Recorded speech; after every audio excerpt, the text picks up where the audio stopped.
Mari kita berdoa. Terima kasih Tuhan Yesus untuk segala kebaikan dan kemurahan Tuhan yang boleh mengizinkan kami bangkit dari tempat tidur kami dan tiba saatnya kami untuk memulai aktivitas kami. Sebelumnya kami akan bersekutu dengan Tuhan dengan salah satunya membaca firman Tuhan dan mendengarkan kebenaran firman Tuhan melalui channel YouTube ini. Berbicara bagi kami Tuhan, karena kami telah siap untuk mendengarkan kebenaran firman Tuhan. Dalam nama Yesus kami sudah berdoa dan mengucap syukur. Amin. Shalom ibu bapak saudara terkasih, dalam nama Tuhan kita Yesus. Semangat pagi. Bertemu kembali di channel Yonando Butar-Butar dalam khotbah 5 menit aja toko 5 untuk renungan harian. Renungan pada hari ini saya ambil dari kitab Mazmur pasal 37 ayat yang ke-25. Demikian kesaksian firman Tuhan.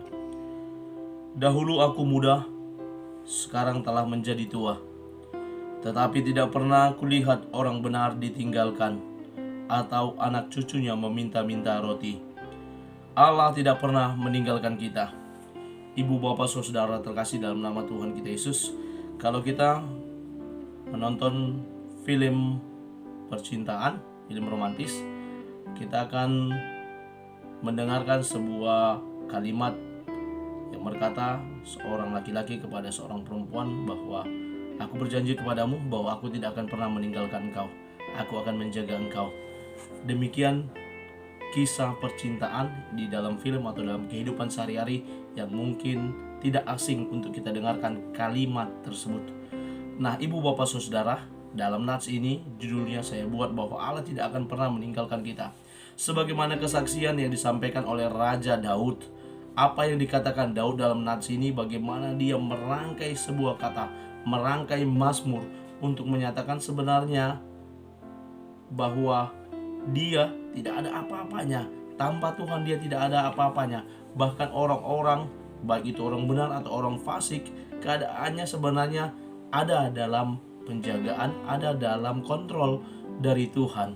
Nah ibu bapak, dalam nats ini kita boleh melihat bagaimana kesaksian yang disampaikan oleh Daud, bahwa ketika dia berkata Allah tidak pernah meninggalkan dia, tidak pernah meninggalkan kita orang percaya. Yang pertama dikatakan dalam nats ini, dari dulu hingga sekarang. Ada jangka waktu yang dikatakan oleh Mazmur, oleh penulis Mazmur yakni Daud, dari dulu sekarang ketika dia sudah menjadi tua. Ada jangka waktu yang panjang, bahwa ketika dia bersama-sama dengan Allah, bahwa dia selalu melihat kebaikan yang Tuhan hadirkan dalam hidupnya, bahwa penjagaan Tuhan itu tidak pernah terlewat sedikit pun, bahwa Daud merasakan Tuhan selalu ada bersama-sama dengan dia. Yang kedua dia katakan, tidak pernah kulihat orang benar ditinggalkannya.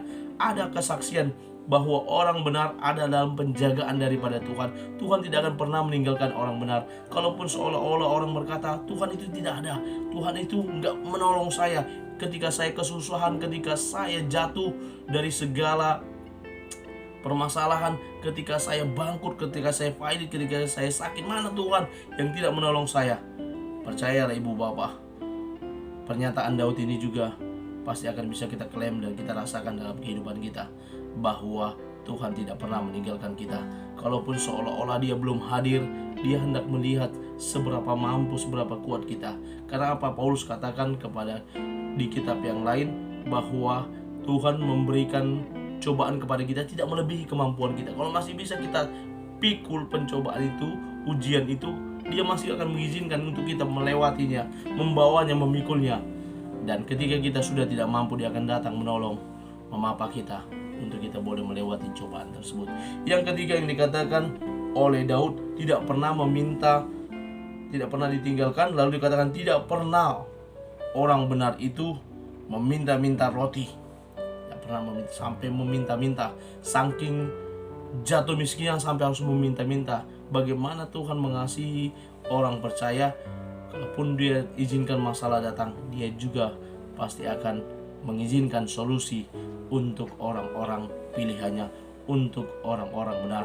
Karena itu ibu bapak saudara, mari kita tetap setia kepada Allah, kita tetap setia mempercayai dia Tuhan, karena dia sudah terlebih dahulu berjanji bahwa dia tidak akan pernah meninggalkan kita. Kalau dia saja sudah berjanji tidak akan pernah meninggalkan kita, mari jangan pernah tinggalkan dia.